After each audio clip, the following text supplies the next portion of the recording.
Hello दोस्तों, welcome to my channel GK Educard channel में आप सबका एक बार फिर से हार्दिक स्वागत है।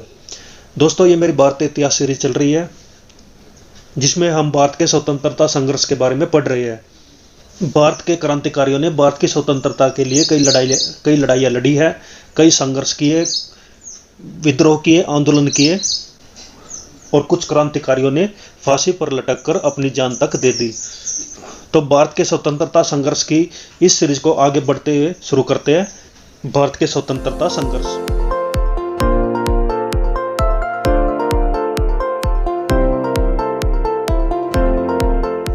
भीम काजी रुस्तम कामा भारतीय मूल की फ्रांसीसी नागरिक थी जो जर्मनी के स्टुटगार्ड में 22 अगस्त 1907 ईस्वी को आयोजित 7वीं अंतर्राष्ट्रीय कांग्रेस में तिरंगा फहराने के लिए जानी जाती है। तो भीम काजी रुस्तम कामा जिसने अंतर्राष्ट्रीय कांग्रेस में तिरंगा फहराया था, अंतर्राष्ट्रीय कांग्रेस में जर्मनी में तिरंगा फहराया था। इनके माता पिता पारसी थे।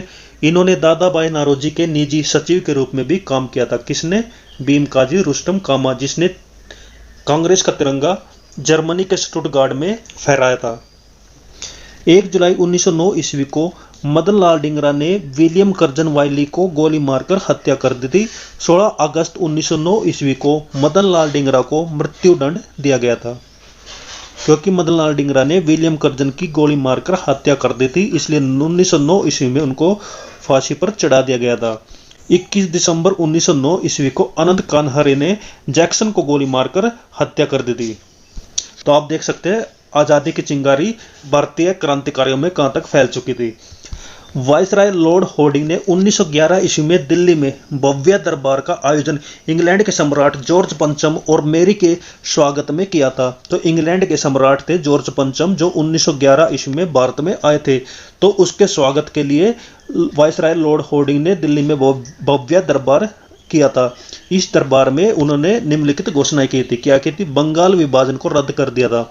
बंगाल विभाजन को रद्द कर दिया था। बंगाली भाषा क्षेत्रों को मिलाकर एक अलग प्रांत का निर्माण किया था।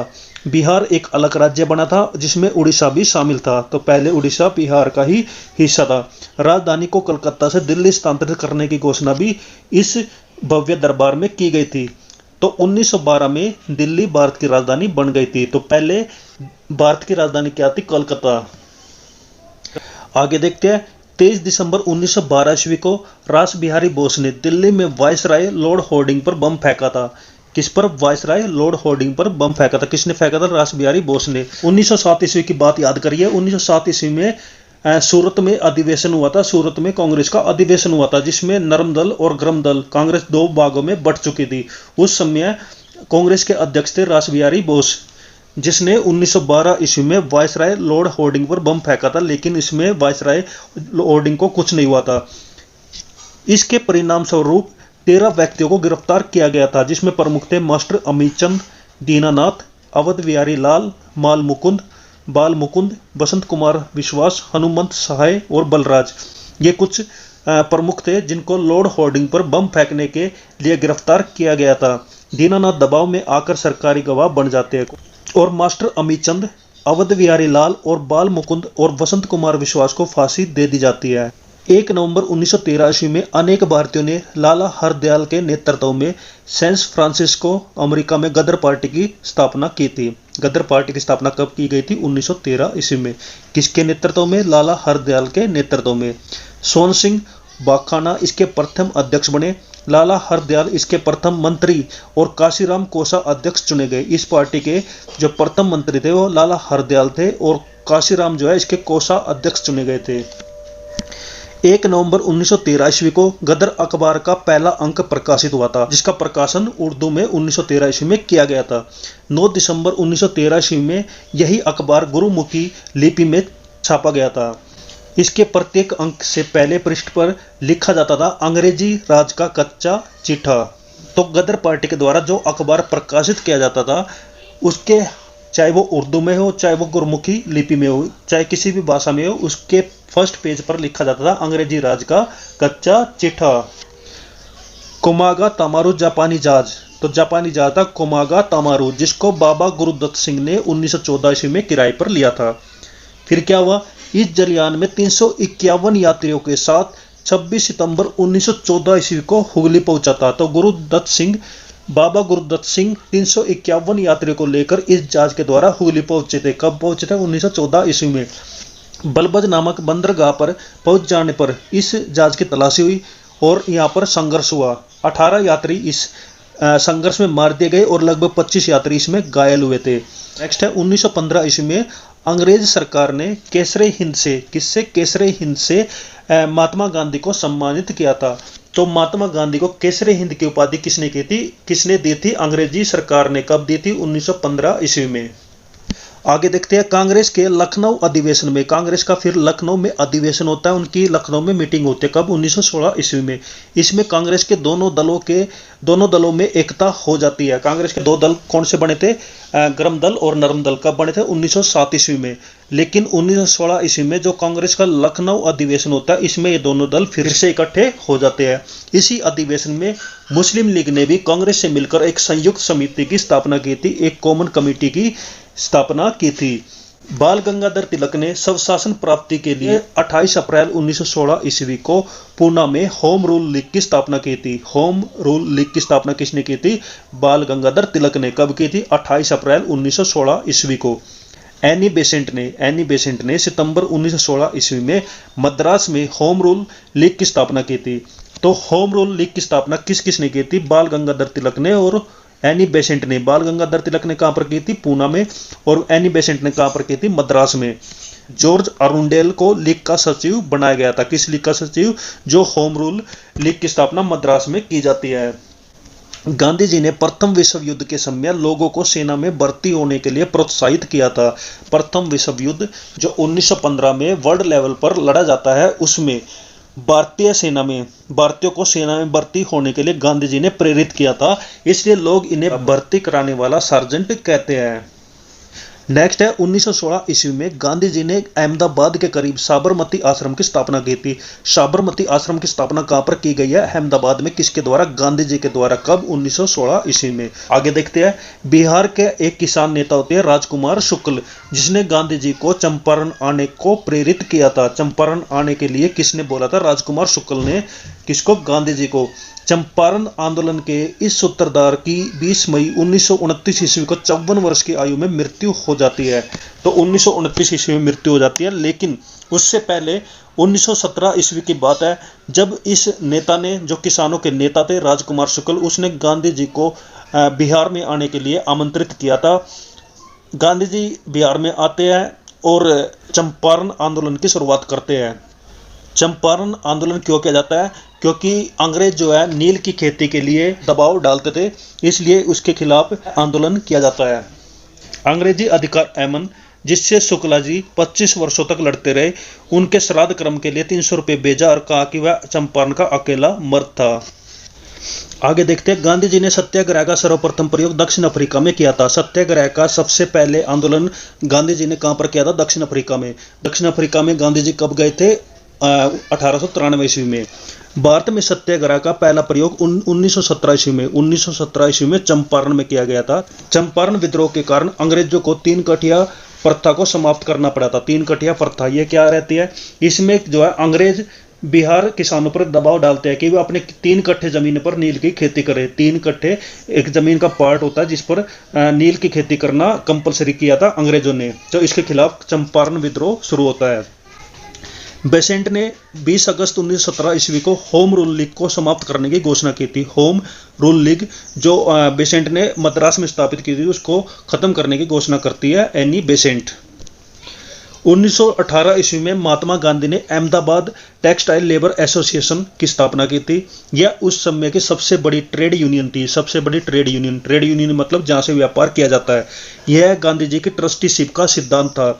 इसमें उन्होंने बताया कि पूंजीपति मजदूरों के हित की रक्षा करने वाले ट्रस्टी होते हैं। आगे देखते हैं 31 अक्टूबर 1920 ईस्वी को एमएन जोशी ने all India trade union Congress की स्थापना की थी। किसने की थी? एमएन जोशी ने। यह भी एक ट्रेड यूनियन है। ट्रेड यूनियन मतलब व्यापार करने की संस्था। इसके प्रथम अध्यक्ष थे लाला लाजपत राय। आगे देखते हैं महात्मा गांधी ने पहली बार भूख हड़ताल अहमदाबाद मिल के जो मजदूर थे उनके हड़ताल के समर्थन में की थी। तो महात्मा गांधी ने पहली बार भूख हड़ताल कब की थी? 1918 ईस्वी में। कहां पर की थी? अहमदाबाद, गुजरात में। गांधी जी ने 1918 ईस्वी में गुजरात के खेड़ा जिले में करनही आंदोलन चलाया। तो खेड़ा जिले में दूसरा सत्याग्रह आंदोलन गांधी जी के द्वारा भारत के अंदर चलाया गया था। पहला कहां पर चलाया गया था? चंपारण में। चंपारण कहां पर? बिहार में। और दूसरा कहां पर चलाया गया? खेड़ा जिले में। खेड़ा जिले में किस लिए कराया गया था? कि अंग्रेजों को कर नहीं दिया जाए। 19 मार्च 1919 ईस्वी को रोलेट एक्ट लागू किया जाता है। याद रखिए, रोलेट एक्ट कब पास किया जाता है? 19 मार्च 1919 ईस्वी में। इसके अनुसार किसी भी संदेहास्पद व्यक्ति को बिना मुकदमा चलाए गिरफ्तार किया जा सकता था, परंतु उसके विरुद्ध न तो कोई अपील की जा सकती थी और न ही कोई दलील दी जा सकती थी और न ही कोई वकील किया जा सकता था। तो इस तरह का कानून लेकर आए थे अंग्रेज, जिसका नाम रखा गया था रोलेट एक्ट, जिसमें किसी भी भारतीय को बिना किसी कारण के, बिना किसी मुकदमे के सजा दी जा सकती थी। गांधी जी ने इस कानून के खिलाफ जो है 6 अप्रैल 1919 ईस्वी को देशव्यापी हड़ताल करवाई थी। तो रोलेट एक्ट कब पास हुआ था? 19 मार्च 1919 ईस्वी में। उससे ही नेक्स्ट मंथ 6 अप्रैल 1919 को गांधी जी ने हड़ताल शुरू कर दी थी, देशव्यापी हड़ताल शुरू कर दी थी। 13 अप्रैल 1919 ईस्वी को अमृतसर में जलियांवाला बाग हत्याकांड हो जाता है। तो जलियांवाला बाग हत्याकांड कब हुआ था? 13 अप्रैल 1919 ईस्वी को। कहां पर हुआ था? अमृतसर में। इसको जलियांवाला बाग क्यों बोला जाता है? क्योंकि यह जल्ली नामक व्यक्ति का बाग था, इसलिए इसको बोला जाता है जलियांवाला बाग। क्योंकि यहां पर अंग्रेजों ने भारतीयों के ऊपर गोलियां चलवाई थी, इसलिए उस कांड को जलियांवाला बाग हत्याकांड बोला जाता है। तो डॉक्टर सतपाल और सैफुद्दीन किचलू को अंग्रेजों ने गिरफ्तार किया था। जो देशव्यापी हड़ताल गांधी जी ने शुरू की थी, उस हड़ताल में डॉक्टर सतपाल और सैफुद्दीन किचलू को गिरफ्तार अंग्रेजों ने कर लिया था। इस गिरफ्तारी के विरोध में जनसभा पर जनरल R.E.H. डायर ने अंधाधुंध गोलियां चलवाई थी। सरकारी रिपोर्ट के अनुसार इसमें 379 व्यक्ति मारे गए थे, लेकिन कांग्रेस समिति के अनुसार जो है इसमें लगभग 1000 व्यक्ति मारे गए थे। उस समय पंजाब के lieutenant governor sir Michael O'Dwyer थे। तो पंजाब के लेफ्टिनेंट गवर्नर उस समय कौन थे? Sir Michael O'Dwyer. Jallianwala Bagh हत्याकांड में हंसराज नामक भारतीय ने डायर का सहयोग किया था। किसका सहयोग किया था? डायर का। किसने किया था? हंसराज नामक व्यक्ति ने। नेक्स्ट है शंकरन नायर ने जलियांवाला बाग हत्याकांड के विरोध में वायसराय की कार्यकारिणी परिषद की सदस्यता से इस्तीफा दे दिया था। जलियांवाला बाग हत्याकांड के विरोध में महात्मा गांधी ने केसरे हिंद की उपाधि, जमनालाल बजाज ने राय बहादुर की उपाधि और रविंद्रनाथ टैगोर ने सर की उपाधि अंग्रेजों को वापस लौटा दी थी। तो रविंद्रनाथ टैगोर को सर की उपाधि अंग्रेजों ने दी थी, महात्मा गांधी को केसरे हिंद की उपाधि अंग्रेजों ने दी थी, जमनालाल बजाज को राय बहादुर की उपाधि अंग्रेजों ने दी थी। लेकिन इस उपाधियों को जलियांवाला बाग हत्याकांड के बाद इन तीनों ने वापस अंग्रेजों को कर दी थी, यानी इनको अपने नाम के साथ जोड़ना बंद कर दिया था।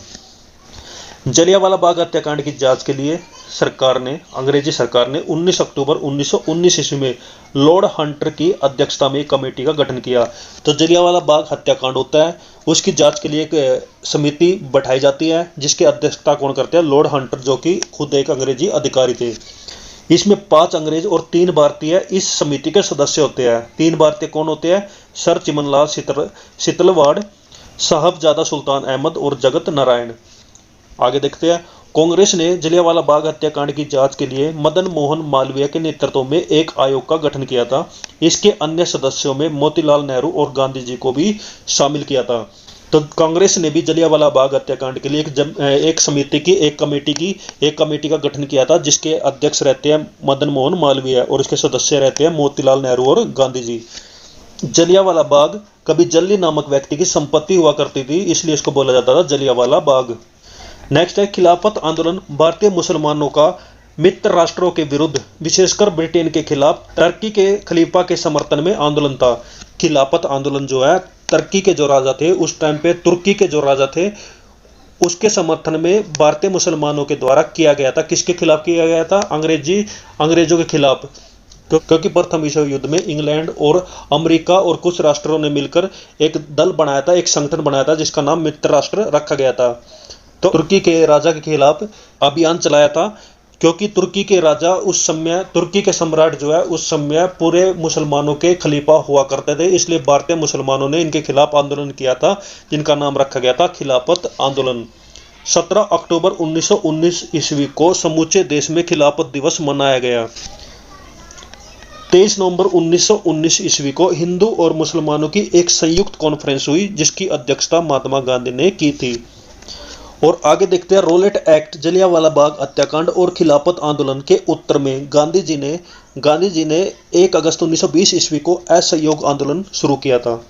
तो असहयोग आंदोलन की शुरुआत कब हुई थी? 1 अगस्त 1920 ईस्वी को।